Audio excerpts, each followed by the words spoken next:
power, pride, and a humbling unlike any other. This is the story of King Nebuchadnezzar. Imagine ruling an empire so vast, its splendor was unmatched. Yet, in a single moment, you're reduced to living like a wild beast. Why? Because no matter how great you are, God is greater. Stay with me as we uncover the rise and fall and ultimate redemption of Babylon's greatest king. This isn't just a history lesson. It's a story with lessons that resonate through the ages. Before we dive in, take a moment to like this video, share it with someone who loves incredible stories, and subscribe to Open Culture TV for more captivating Bible insights. Let's start at the beginning. Nebuchadnezzar II reigned as king of Babylon for 43 years, from 605 to 562 BC.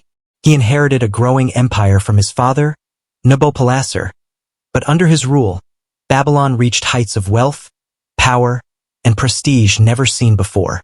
His name, Nebuchadnezzar, means Nabu, protect my boundary, referencing the Babylonian god Nabu. This highlights just how deeply rooted his reign was in the idolatry of his time. Nebuchadnezzar wasn't just a builder, he was a military genius. His conquest of Jerusalem in 597 BC marked a turning point in biblical history. As recorded in 2 Kings 24 and 25, he destroyed Solomon's temple and exiled the Israelites to Babylon, an event we now call the Babylonian captivity. But despite his achievements, there's one thing Nebuchadnezzar didn't understand. His power wasn't his own. It was allowed by God. And that misunderstanding would lead to his downfall. Babylon under Nebuchadnezzar was a marvel. The Hanging Gardens, one of the 7 wonders of the ancient world, were said to have been built to please his wife, Queen Amytis. The city itself was a fortress, surrounded by walls so thick, chariots could race on them. Babylon wasn't just a city. It was a symbol of human achievement, a reflection of Nebuchadnezzar's pride. But as Proverbs 16 verse 18 warns us, pride goes before destruction. In Daniel 3, Nebuchadnezzar's pride takes center stage. He erected a 90-foot golden statue and commanded everyone to bow to it. This was more than an act of idolatry, it was a declaration of his absolute power. But 3 young men, Shadrach, Meshach, and Abednego, refused to bow.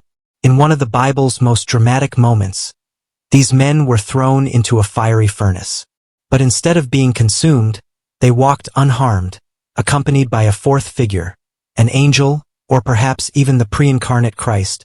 This miraculous event showed Nebuchadnezzar God's power, but did it humble him? Not yet. In Daniel 4, Nebuchadnezzar has a dream that shakes him to his core. He sees a massive tree, stretching to the heavens, providing shelter and sustenance to all living creatures.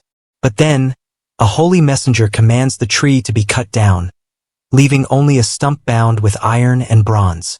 The king is desperate for answers, and once again, Daniel is called to interpret.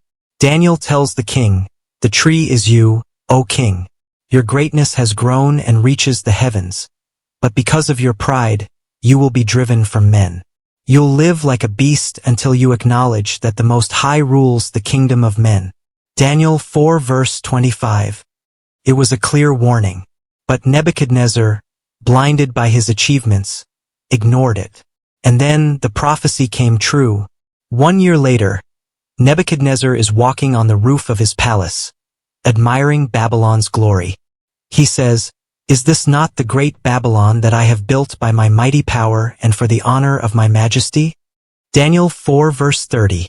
In that instant, a voice from heaven declares, "The kingdom has departed from you." The king loses his sanity. For 7 years, Nebuchadnezzar lived like a wild animal, eating grass, his hair growing like eagle's feathers, and his nails like bird claws. It's a sobering reminder that no matter how high we rise, pride can bring us low. But here's the beauty of Nebuchadnezzar's story. It doesn't end in the fields. After 7 years, he lifts his eyes to heaven and acknowledges God's sovereignty. In his own words, "At the end of the day, I, Nebuchadnezzar, lifted my eyes to heaven, and my reason returned to me.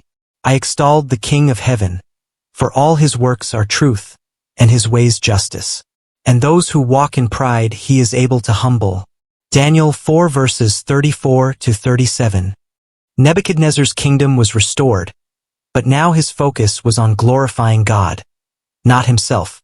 His story reminds us that even in judgment, God's purpose is redemption. So, what can we take away from Nebuchadnezzar's journey? First, pride is dangerous. It blinds us to the truth and distances us from God. Proverbs 11 verse 2 says, "When pride comes, then comes disgrace, but with humility comes wisdom." Second, God is sovereign over all. Whether it's ancient kings or modern rulers, his authority is supreme.